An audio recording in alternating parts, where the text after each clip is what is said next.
Olá, o que a gente vai ver hoje então é a aplicação do teorema da máxima transferente de potência em corrente alternada, mas utilizando um caso em especial, onde eu não vou ter a liberdade de escolher qualquer carga.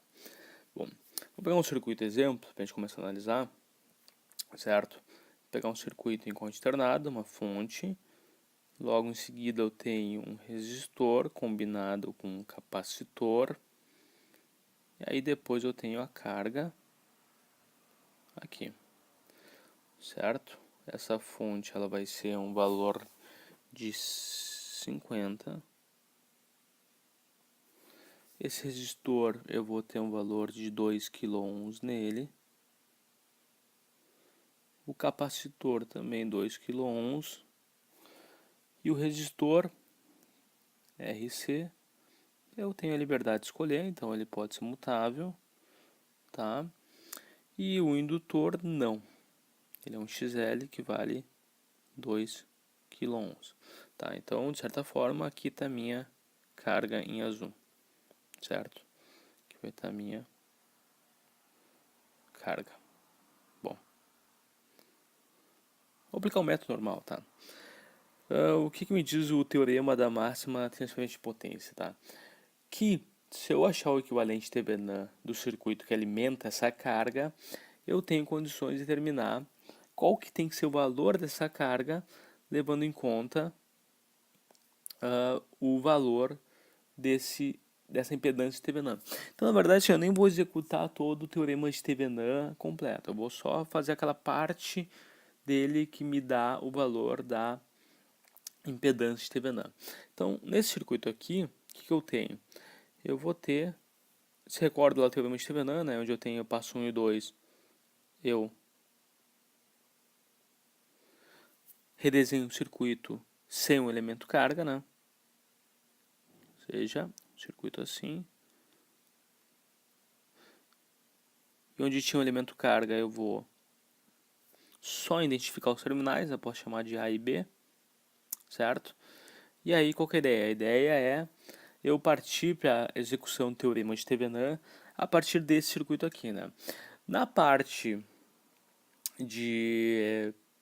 da impedância de Thevenin, né, que seria a terceira parte, certo? Terceira parte, onde eu tenho o Z de Thevenin, o que eu faço? Eu pego o circuito modelo que é reduzido, né, e vou calcular qual que é a impedância vista do ponto AB, certo? Mas como eu tenho fontes no circuito, eu posso ter fontes, ao menos uma, né? Eu tenho que, para calcular esse terceiro passo, a impedância Thevenin, eliminar essas fontes. Bom, como é que eu elimino fonte? Se ela for um circuito, uma fonte corrente, eu substituo ela por circuito aberto. Se ela for uma fonte de tensão, eu substituo ela por um curto-circuito. O que eu tenho aqui? Eu tenho uma fonte de tensão, então eu vou tirar ela do circuito, né? E substituo ela por um curto-circuito. Então, na verdade, o circuito que eu tenho que calcular, a impedância que eu tenho que calcular é em função desse subcircuito aqui, ou seja, a impedância vista do ponto AB desse circuito modificado aqui. Quando eu olho esse circuito aqui, olhando do ponto AB, certo? Z de Thevenin vai ser quanto? Ele vai ser nada mais vai ser do que a combinação desses dois elementos aqui, certo? E somente isso, porque não há mais nenhum elemento de impedância nesse circuito aqui. Ou seja, se eu olhar esse circuito aqui, Z de Thevenin, ele vai ser aquele R da carga em paralelo com o XC da carga não, aquele R do circuito em paralelo com o XC do circuito, ou seja, vai ser o 2 kg combinado com o I 2 kg, certo? Se calcular essa combinação, né, e aí eu recomendo que se use aquela equação que diz que em circuitos assim o Z equivalente é o produto dos Z's pela soma dos Z's, ou seja, eu multiplico R vezes XC e divido por R mais XC, certo?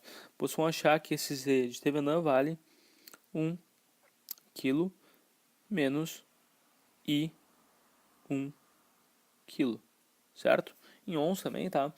E aí, o que eu estou falando, tá? Eu estou falando que esse sistema aqui que alimenta aquela carga ali, ou seja, esse circuito aqui, ó, certo? No que tange a carga, como se fosse aquela impedância ali, uma impedância de 1 menos 1 e 1K, certo? É isso que eu vou ter. Então, voltando agora para o teorema da máxima transferência de potência, certo? Continuando para cá, o que eu tenho? Que o ZL, máxima transferência de potência, tá? Que para eu garantir essa máxima transferência de potência, o que eu teria que ter?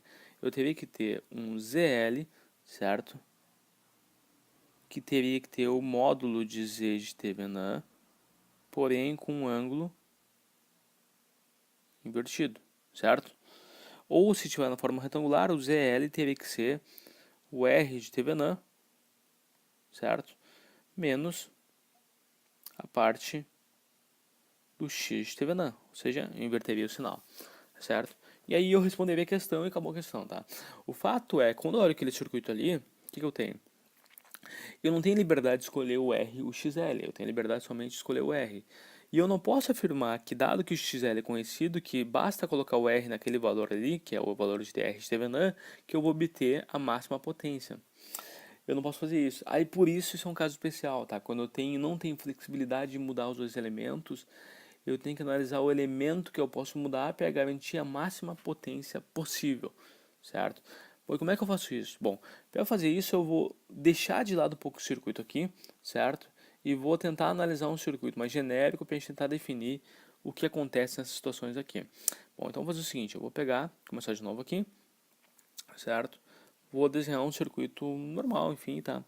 Com equivalente terminal, ou seja, um circuito assim.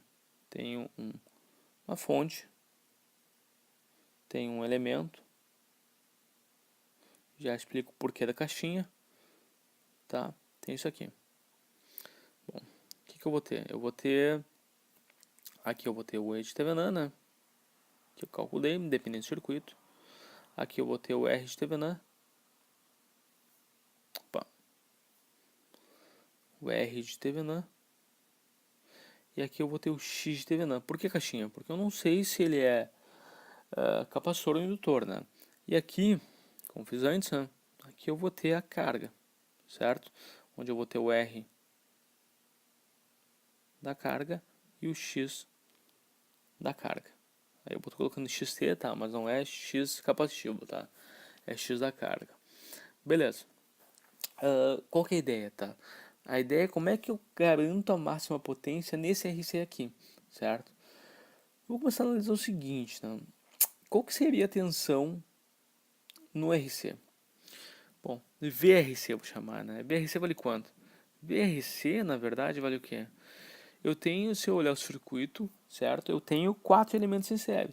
Ou seja, se eu aplicar um divisor de tensão, eu consigo calcular VRC. Nesse circuito aqui, VRC vai ser quanto? Vai ser a tensão na fonte, certo? ETH, vezes o elemento que eu quero saber a tensão, no caso RC, dividido por Z total, certo? Ou seja,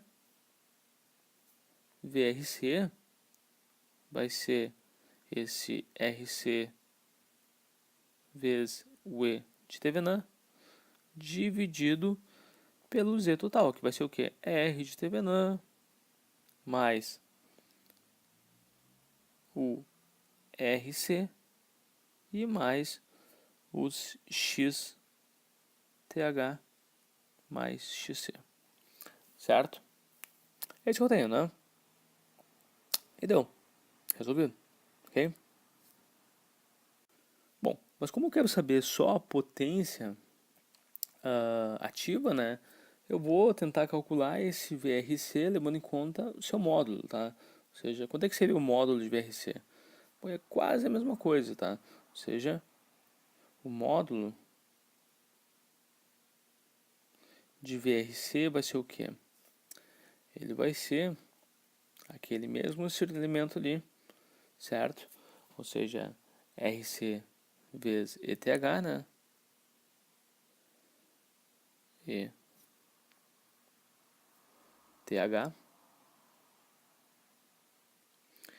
dividido pelo quê? Bom, qual que é o módulo da impedância total, tá? Aí você recorda o triângulo das impedâncias que eu tenho. Eu tenho que Z ao quadrado igual a R ao quadrado mais RT ao quadrado, RTX ao quadrado. Então Z vai ser a raiz quadrada da soma dos quadrados das resistências da reatância, que eu vou botar aqui. Ou seja, vai ser igual a raiz de aquela soma que eu tinha antes, só que ao tudo elevado ao quadrado. RC mais RT ao quadrado mais a soma do x também elevada.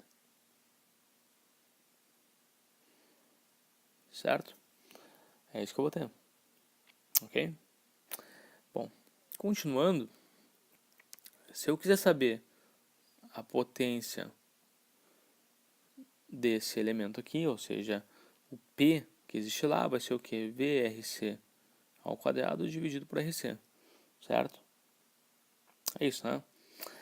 E sabendo que a máxima potência sempre ocorre quando a variação de P sobre RC tende a zero, certo? Ou seja, aquele valor de RC que quando eu mudo ele, a mudança de potência é mínima, né?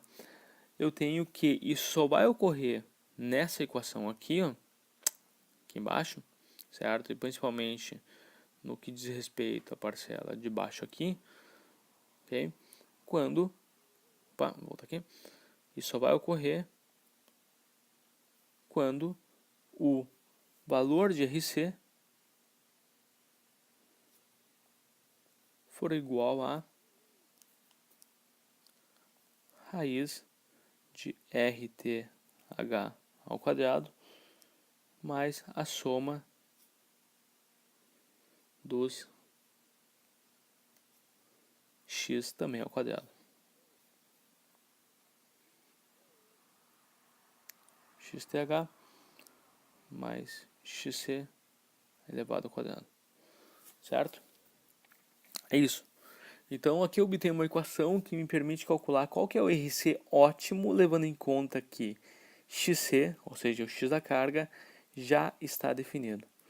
Dada essa equação, aí se eu voltar lá para o meu circuito original, que é esse aqui, certo? Esse aqui, o que eu tenho? Calculei XTH, né? Que deu o valor de menos 1, certo? E aí, levando em conta que o X da carga eu conheço, o XC eu quero calcular, é fácil determinar quanto é que tem que ser esse XC para o valor ser máximo, certo? Bom, beleza. O que eu tenho? Eu vou ter que esse XC, usando aquela equação lá, né? Aqui em azul mesmo, certo? Esse XC, RC, desculpa, não XC, vai ser igual a raiz de RTH ao quadrado, ou seja, 1K elevado ao quadrado, mais as somas do x elevado ao quadrado. Aí o xth é menos 1, né? K. O R, o x da carga foi dado, ele é igual a 2K. Essa diferença elevada ao quadrado, raiz disso, aí me dá um RC de 1,4 kΩ. Então, veja o seguinte, levando em conta, opa, voltar para cá, levando em conta esse valor aqui, esse circuito aqui, né, onde eu quero saber a máxima potência que a carga pode absorver, e essa carga ela tem como fixo o valor de XL, que é igual a 2K. Na verdade, que eu tenho que fazer essa conceitualização em cima do teorema de máxima transferência de potência modificado. Ou seja, para isso acontecer, o RC tem que ser igual a 1,4 kΩ. Ok? Acho que é isso, certo? É um pouquinho diferente, tá? Por isso que eu chamei de caso especial, em função dessa modificação no método que eu tenho que fazer, ok? Então, mas não é muito difícil, né? importante que é entender conceitualmente como é que funciona. Recapitulando, então, apliquei teorema de Thevenin normal, certo? Idealmente, para a carga assumir a máxima potência, eu teria que levar em conta esses z de Thevenin que eu calculei nesse momento, ou seja, aplicando o teorema da máxima transferência de potência, eu diria que ZL tem que ser igual a RTH menos a parte de XTH invertida. Como o X da carga já está definido e eu não tenho liberdade de mudar esse X, eu tenho que partir para uma nova conceituação, levando em conta esse modelo de um sistema de carga e uma impedância em série com uma fonte em Thevenin. A gente conceitualizou quanto é que teria que ser essa potência e conclui que o RC, certo, para garantir essa máxima potência quando eu tenho x da carga definido, ele é ditado em função dessa equação aqui, certo? Onde RC é igual a raiz de RTH ao quadrado mais a soma da parcela reativa do Thevenin e da carga também elevado ao quadrado, certo? Aplicando essa equação no meu circuito original, certo? Que está aqui, eu tenho que RC tem que ser igual a 1,414 kΩ. Ou seja, nesse circuito aqui, certo? Onde eu tenho esse XL definido, o RC tem que ser 1,4 kΩ para garantir a máxima potência no circuito como está. Ok? Então é isso. Isso é uma situação especial, um pouquinho diferente do valor do teorema normal de máxima transferência de potência que você conhece, mas também de fácil resolução. Beleza? É isso aí então.